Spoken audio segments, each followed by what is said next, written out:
आज आपण रताळाची रेसिपी बघणार आहोत विथ दही तडका. हे रताळं असं मी व्यवस्थित धुवून घेते पाण्याखाली, कारण रताळ्याला बऱ्यापैकी माती लागलेली असते. आजच्या रेसिपीचा हिरो हे रताळंच आहे मेन. तर ते जरा वेगळ्या पद्धतीने मी कुक करून दाखवणार आहे तुम्हाला. आणि ते कसं खायचं, ही एक डाएट रेसिपी पण तुम्ही म्हणू शकता. जर उन्हाळ्यात किंवा कधी आपल्याला काही जेवावंसं वाटलं नाही दुपारचं, तर आपण ही रेसिपी अशी करून खाऊ शकतो. बघा आता पुढे. हा लोखंडी तवा मी घेतला आहे. त्या तव्याला मी तेल लावून घेते व्यवस्थित सगळीकडून.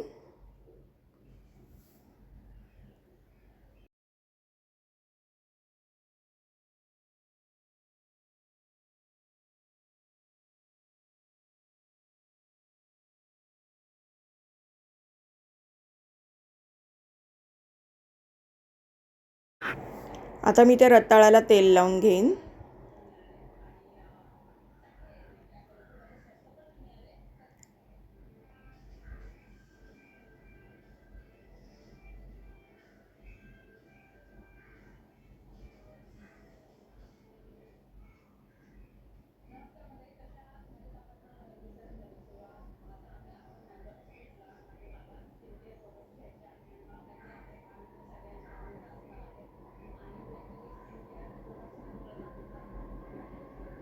आता रताळ्याला व्यवस्थित सगळं तेल लागलं आहे.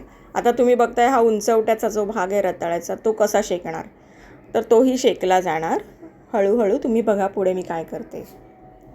आता ह्याच्यावर मी एक टोप किंवा कढई असं ठेवेन, जेणेकरून ते पूर्ण बंद होईल, वाफ बाहेर जाणार नाही असं ठेवलं आहे. आता हे 10-20 मिनटात कुक होईल. मध्ये मध्ये मी उघडून बघेनच.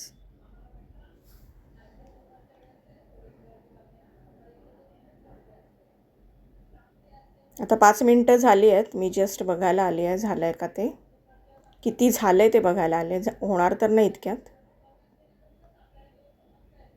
जरा ते हलवून घेते.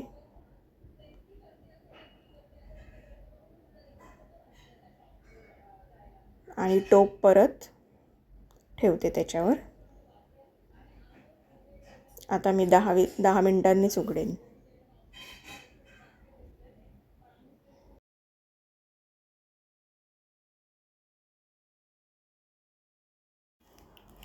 आता आपण ह्याचे 2 तुकडे करून घेऊया. बऱ्यापैकी ते शिजले, पण ते जो उंचवट्याचा भाग जो राहिलेला ना थोडासा वरती, तो थोडासा अगदी कच्चा आहे.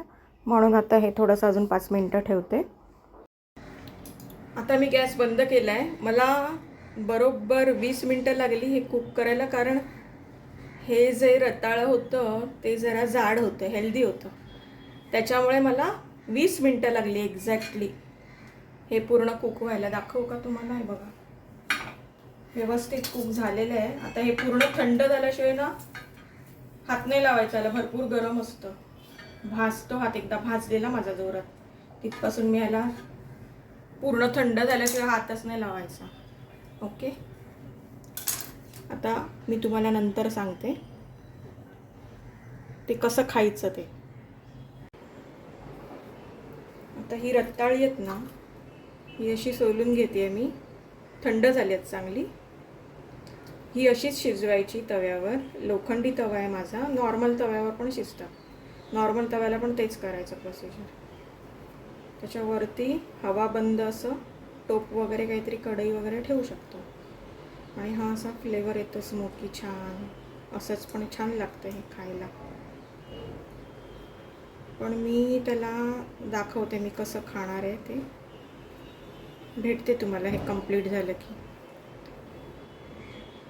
आता ही रताळी मी हे मॅश पण करू शकते इझिली, पण मी ती कापून घेते अशी.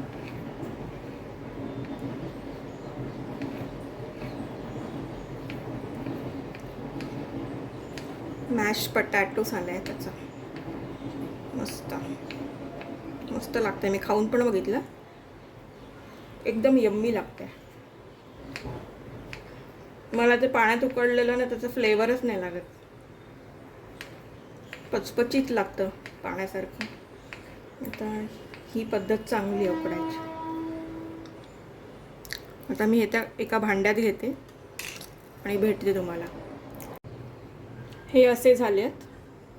हे मी ठेवते बाजूला. आता हे मी कसे खाणार ते मी तुम्हाला सांगते, किंवा तुम्ही असेच पण खाऊ शकता, असेच आवडत असतील तर.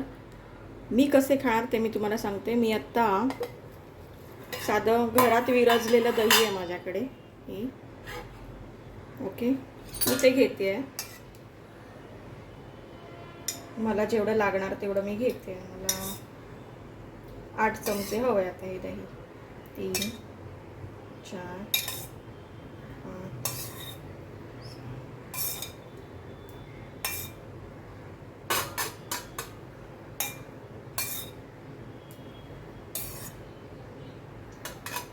झालेलं आहे. एवढं मला हवं आहे, एवढी क्वांटिटी अंदाजे मी घेतली, 8-9 चमचे.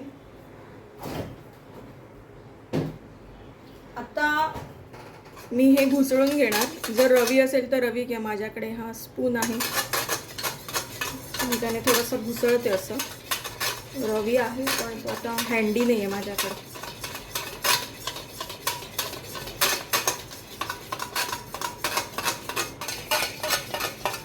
थोडंफार क्रीमी टेक्स्चर आलं बघ.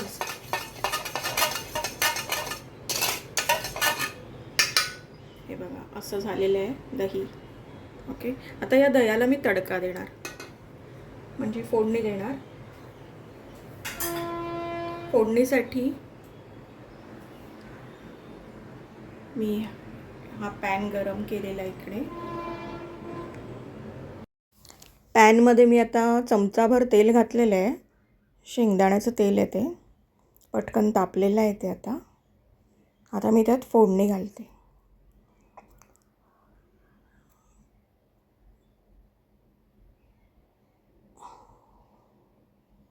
मोहरी टाकली आहे, ती तडतडली आहे. आता जिरं घालते. जिरं घातलं, ते तडतडलं आहे आणि गॅस बंद करते आता मी.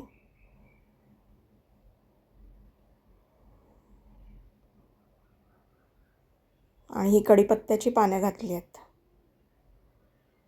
एवढंच आहे आपलं फोडणीचं साहित्य. आता ते मी दह्यात घालते.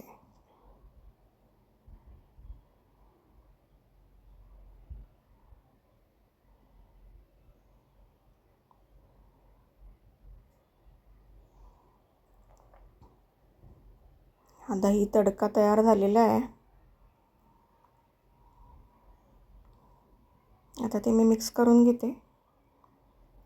थोडं पिंक सॉल्ट टाकते त्याच्यात, चवीनुसार घ्यायचं पिंक सॉल्ट.